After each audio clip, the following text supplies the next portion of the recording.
प्रभु यीशु मसीह के पवित्र और सामर्थी नाम में एक बार फिर से मैं आप सबों का हार्दिक स्वागत करता हूं।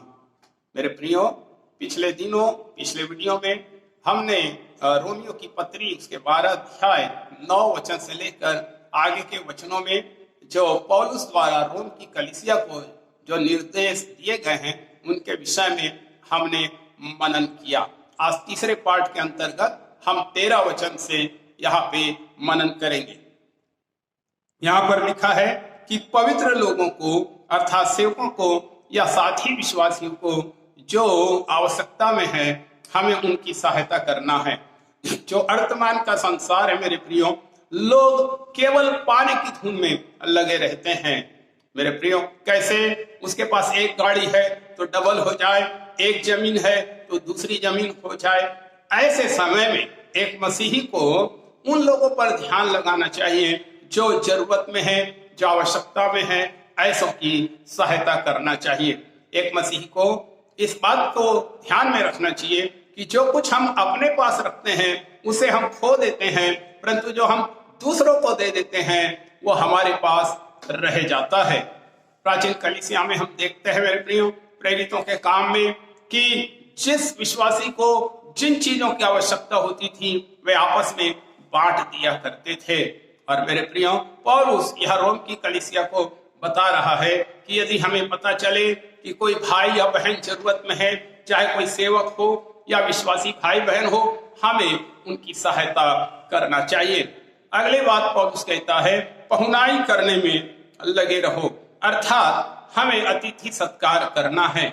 इब्रानियों की पत्री 13 के 2 में बाइबल बताती है कि हमें पहुनाई करना नहीं भूलना है, क्योंकि इसके द्वारा कई लोगों ने अनजाने में स्वर्गदूतों की पहुनाई की है।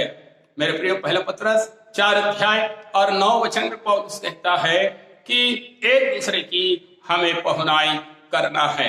किसी ने ऐसा कहा है कि यदि किसी का घर स्वार्थपूर्ण हो तो वह कभी आनंदित घर नहीं हो सकता है। मसीहत का जीवन खुले हाथ और खुले हृदय और खुले द्वार का जीवन होना चाहिए। मेरे प्रियो, कई लोग खुद तो पहुनाई नहीं करते हैं, परंतु वे दूसरों से आशा करते हैं कि वे पहुनाई करने वाले हों। पौलुस हमें बताता है कि हमें अतिथि सत्कार में कभी भी पीछे नहीं हटना है।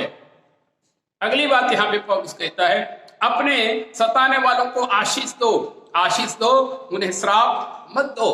प्रभु यीशु मसीह ने भी अपने पहाड़ी उपदेश में भी हमें शिक्षा दिया कि अपने सताने वालों के लिए प्रार्थना करो। ऐसी प्रार्थना हमें करना है। उनके लिए कैसी प्रार्थना करना है? क्षमा की प्रार्थना करना है, आशीष की प्रार्थना करना है, उन्हें दंड मिले ऐसी प्रार्थना नहीं होना है। जब किसी मसीह को दंड दिया जाता है या अपमान किया जाता है या उसके साथ दुर्व्यवहार किया जाता है, तब उसे या हमें प्रभु यीशु मसीह को आदर्श के रूप में देखना चाहिए कि जैसे प्रभु यीशु मसीह ने सताने वालों की प्रार्थना किया, हमें भी मेरे प्रियो अपने सताने वालों के लिए प्रार्थना करना बहुत जरूरी है।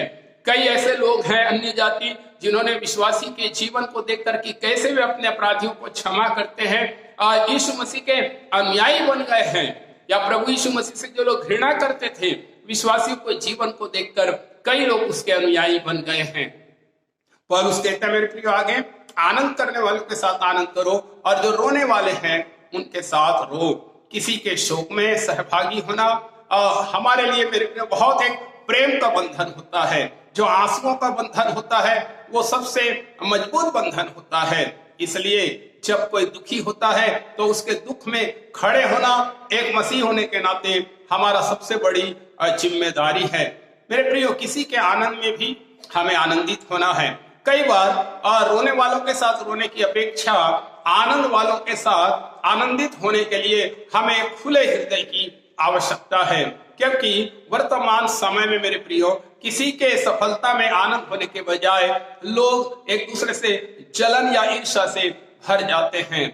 लेकिन मेरे प्रियो, प्रभु का वचन हमें बताता है कि यदि किसी को परमेश्वर ने आनंद मनाने का अवसर दिया है तो उसके आनंद में आनंद मनाना चाहिए और परमेश्वर के प्रति हमें भी धन्यवादित हृदय रखना चाहिए।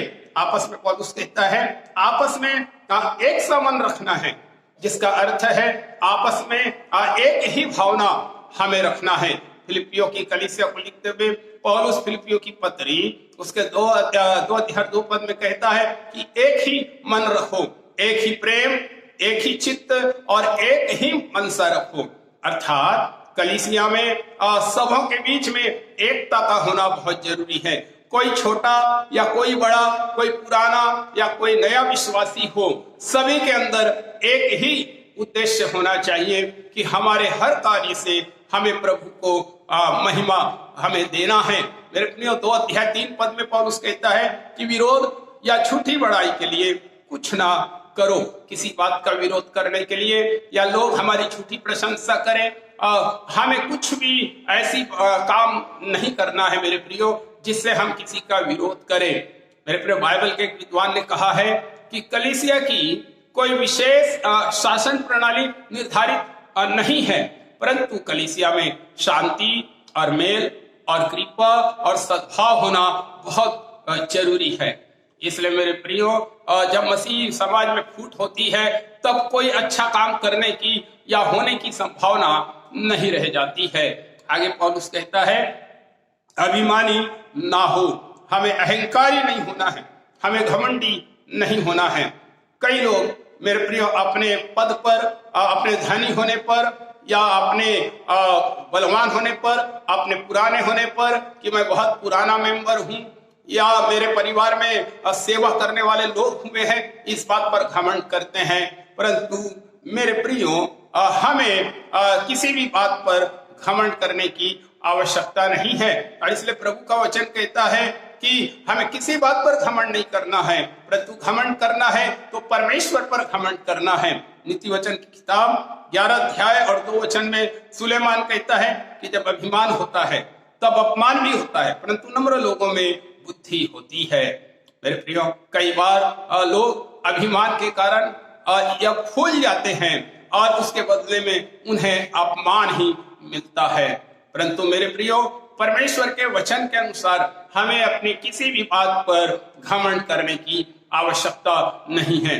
परमेश्वर चाहता है मेरे प्रियो कि हमारे अंदर एक प्रेम का, नम्रता का और दीनता का जीवन होना चाहिए। प्रभु हमारी सहायता करे कि पौलुस द्वारा दिए गए निर्देशों को हम अपने जीवन में लागू करें और हम एक अच्छे मसीही बनकर अपने जीवन के द्वारा केवल परमेश्वर के नाम को महिमा दे सकें और हमारा जीवन, हम जिस भी कलीसिया में जाते हैं उस कलीसिया में रहते हुए उस कलीसिया की उन्नति का और लोगों की आशीष का कारण बनने पाए। प्रभु आप सबको बहुत से आशीष दे। आमीन।